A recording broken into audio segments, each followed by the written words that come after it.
दोस्तों रमन रेती के बाद हम पहुंच गए हैं इस जगह पे और आगे बताएंगे मेरे साथ मेरे भाई जी हैं, वो आगे जो खड़े आगे का वो सब वो ही बताएंगे। हम उस गांव में हैं दोस्तों जहाँ पे श्री कृष्ण जी महाराज ने अपना बचपन बिताया। कुछ इस तरह के घर भी यहाँ पर हैं, मिट्टी से बने हुए हैं। ये जो स्थान आप लोग देख रहे हो जी, ये पूतना उदार प्राचीन मंदिर है। अच्छा जी। पूतना कृष्ण की रिश्ते में मासी लगती थी, जो मथुरा से कंस के कहने पर यहाँ गोकुल धाम आई। जी। गोकुल में भगवान कृष्ण को दूध पिलाया, जहर रूपी स्तनी में दूध पिलाया, वो जहर रूपी भी अमृत बन गया भगवान के लिए। अच्छा। नंद भवन से लेके 84 कोस ब्रजमंडल में लेके भगवान कृष्ण को उड़ने लगी। इसी स्थान पर उसको मुक्ति मिला है जी। और माता का दर्जा दिया है। बोला पूतना माता की जय हो। ये पूतना पूर्व जन्म में राजा बलि की पुत्री थी रत्नमाला, जो श्राप ग्रसित होकर द्वापर में उसको राक्षस बनना पड़ा। अपने उद्धार के लिए यहाँ गोकुल धाम में आई मथुरा से और वहाँ पर गोलोक धाम में पहुँच गई। ये गोकुल गोलोक धाम बोला जाता है। गोलोक धाम। हाँ, इस गांव का नाम है महावन। महा माने बड़ा और वन माने जंगल। जंगल 12 वन और 24 उपवन है इस ब्रज के अंदर। कितने? 12 वन और 24 उपवन। सबसे बड़ा वन ये था महावन। जी जी। चलो आगे चलते हैं दोस्तों।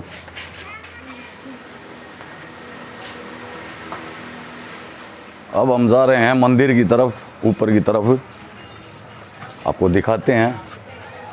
प्राचीन जन्म स्थान श्री नंद भवन 84 खंबा मंदिर।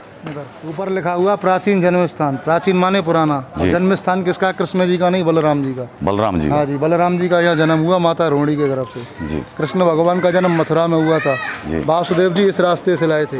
रात्रि के 12 बजे यमुना नदी पार करके भगवान कृष्ण को वासुदेव जी इसी रास्ते से लाया। जी। चोरी छुपे लाया कंस के भय के कारण, तो रास्ते का नाम पड़ा वासुदेव चोर मार्ग। यहाँ भगवान कृष्ण को छुपा दिया। जो लड़की जन्म लिए थे योग माया यशोदा माँ के 60 वर्ष की अवस्था में, उसको इस रास्ते से ले जाया गया। उसको इससे? हाँ। मथुरा का राजा कंस देवकी का 8वां पुत्र समझ उसको धोबी की शिला पर पछड़वाया। छूटकर आकाश में बिजली बना। आकाशवाणी हुआ, हे पापी कंस, तू मेरे को क्या मारता है? तेरे मारने वाला कृष्ण गोकुल पालने में। दूसरा महत्व क्या है? यशोदा मैया ने 60 वर्ष की अवस्था में भगवान कृष्ण को पालने में जलाया है, वही पालना आप सबको जलाने को बोलेगा। बोलो कृष्ण कन्हैया लाल की जय। बराबर में नंद बाबा की गौशाला है। आइए एक बार दिखा। बाबा का गौशाला है, श्री कृष्ण नाथ गौशाला। यहाँ पर हजारों गौ माता रहती है, जो अभी इस समय आपको देखने की नहीं मिलेंगी, क्योंकि गौ यहाँ पर 3 गौशाला है। तीनों गौशाला में डिवाइड कर दिया जाता है गायों को। शाम के वक्त यहाँ इकट्ठा होती है। यहाँ की एक कहावत है, मथुरा की लड़की और गोकुल की गाय, और जिसका भाग्य फूटे बाहर गाँव जाए। मथुरा का लड़की का शादी मथुरा में ही होता है। चतुर्वेदी ब्राह्मण रहते हैं द्वारकाधीश टेम्पल पे, मथुरा में पड़ता है। 24 लोग बोला जाता है उनको।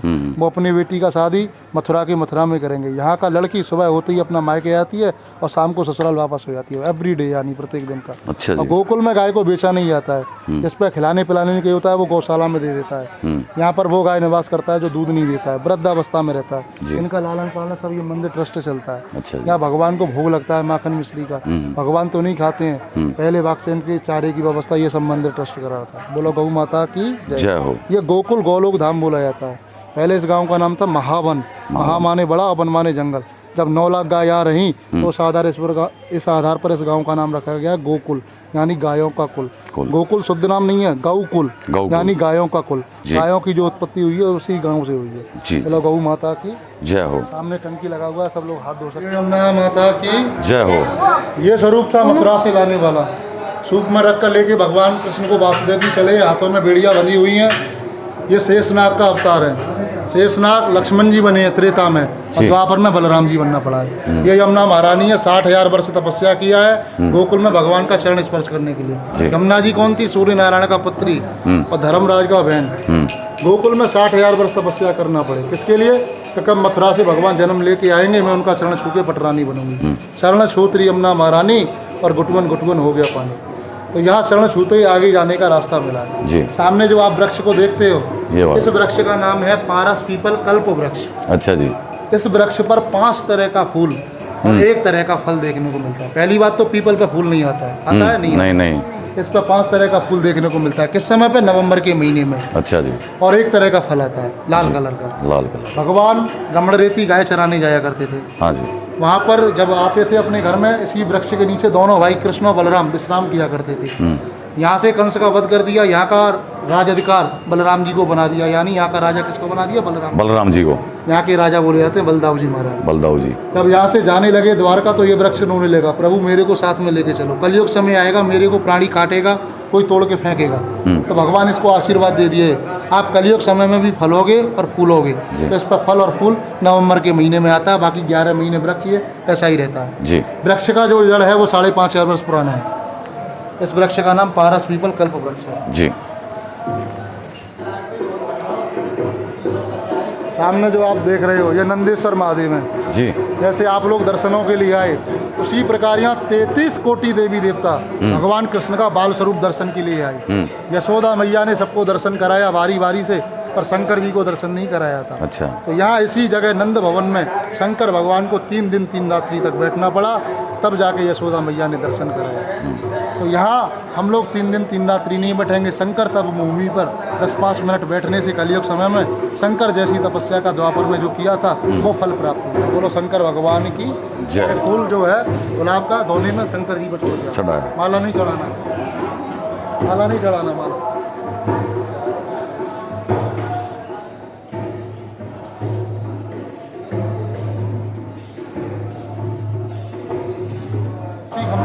पुरानी गोकुल महावन रजिस्ट्रेशन नंबर 201। ये रजिस्टर्ड मंदिर है। पंचायती क्यों बोला जाता है? 5 गांव मिलकर एक ट्रस्ट बना है और ट्रस्ट के अंदर में ये मंदिर आता है। सामने इस कोने से लेके और वहाँ उस कोने तक 84 खंबे लगे हुए हैं जी। 84 प्लस 84 ये खंबे, और ऊपर वाला जो छत है ये 5,500 वर्ष पुराना है, द्वापर युग का 5,500 वर्ष पुराना जी। 80 खंबे भगवान के कारीगर थे विश्वकर्मा जी। हाँ जी। वो एक ही रात्रि में लगाए, और 4 खंबे किसने लगाया? ब्रह्मा जी ने। टोटल 84 हैं। आप अगर गिनती करोगे तो गिनने में 84 नहीं होगा। कभी 80 होता है, 82 होता है, 83 होता है, 85 होता है, और कभी 79 हो जाएगा। तो 84 गिन आप नहीं पाओगे। 80 किसने लगाया? विश्वकर्मा देवता ने। और 4 ब्रह्मा जी का लगा हुआ है, सतयुग, त्रेता, द्वापर और कलयुग। इधर ये सब आप देख रहे हो ये मूर्तियाँ थी।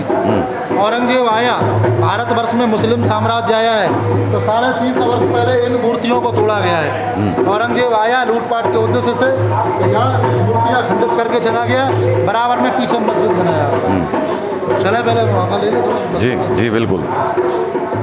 ये नंदोत्सव रासमंडल स्थल है जी। नंद घर आनंद हुआ जय कन्हैया लाल की, और हाथी घोड़ा पाल की, और जय कन्हैया लाल की, जो पूरे वर्ल्ड में दिखाया जाता है मीडिया के जरिए, वो यहाँ से प्रसारण होता है। अच्छा। हाथी घोड़ा पाल की और जय कन्हैया लाल की, नंद घर आनंद हुआ जय कन्हैया लाल की। नंदोत्सव यहाँ मनाया जाता है आज की डेट में, कलयुग समय में।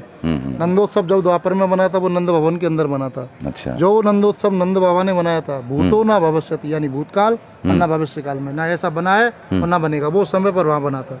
और आज के समय में गोकुलवासी यहाँ मनाए जाते हैं। रामलीला है, रासलीला है, होली है, और नंदोत्सव का प्रोग्राम है, सब उसी स्थान, वो सब इसी पे। हाँ जी। ये सामने औरंगजेब का बसाया हुआ मस्जिद है, 350 वर्ष पहले इसको बसा दिया है, और ये बराबर में मजार बसा हुआ है।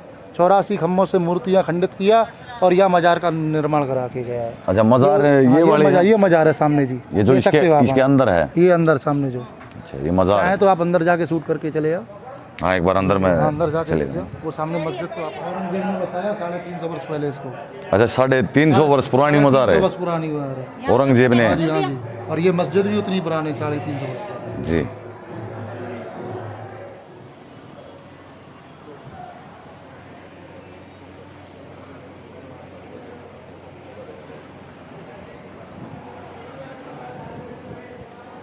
सामने जो स्थान देख रहे हो, यहाँ सवामन सोने का झूला यशोदा मैया भगवान कृष्ण को पालने में जलाया गया जी, वो स्थान है।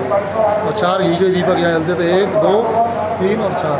और वो सामने जो चिन्ह देख रहे हो वहाँ रही लगती थी, यशोदा मैया दूध चलाती थी। अच्छा। तो वो लकड़ी वहाँ फंस जाती थी, उसमें रही थी। हाँ जी, ये चिन्ह बरकरार बने हुए हैं। और ये जो मूर्तियाँ आप देख रहे हो, ये 84 खम्भे, 84 प्रकार की मूर्तियाँ बनी थी। खम्भे पे अलग अलग डिजाइन की, इसको औरंगजेब ने खंडित कर दिया। अच्छा। ये देखो सामने खम्भे को, इस वाले को ये औरंगजेब ने चीर के देखा, इसमें कहीं सोना चांदी हीरा जवाहरात तो नहीं छुपा हुआ। ओहो। इधर आइए, ये है वो खंबा, ये वो खंबा है जिसको औरंगजेब ने चीर कर देखा। बिल्कुल, इसमें कहीं सोना चांदी हीरा जवाहरात विश्वकर्मा छुपा तो नहीं दिया है। लूटपाट के उद्देश्य से आया यहाँ पर, उसने खंभों को मूर्तियाँ खंडित कर दिया है।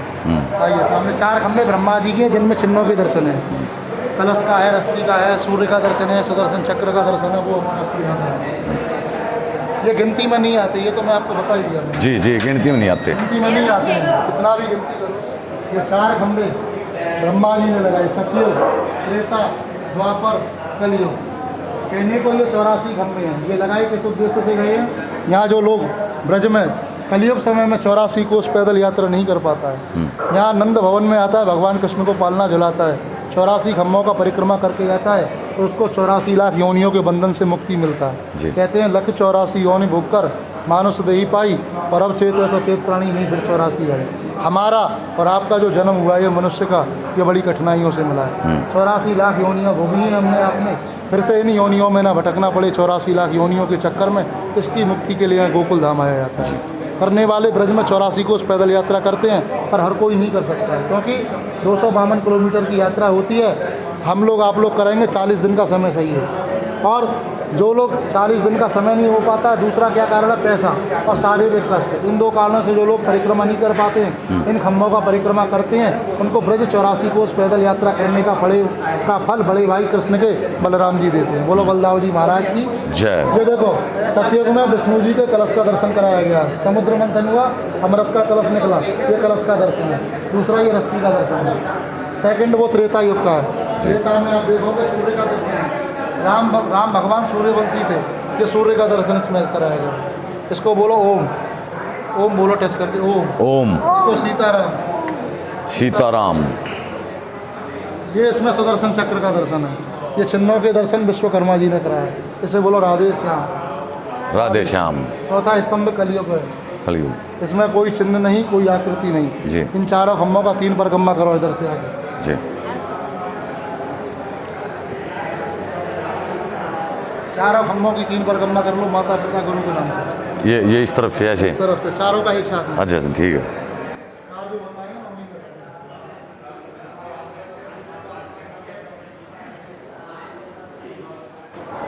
माखन ये स्वरूप से निकाला करती थी भगवान के लिए, कृष्ण जी के अपने लल्ला। क्या नाम है आपका? आ जाइए। मम्मी का नाम? आपका नाम? क्या नाम? अच्छा, इस मटकी में मक्खन निकलता था। जी, माखन। कितने साल पुरानी होगी मटकी? 5,500 भगवान के टाइम का है। 5,500 साल पुरानी।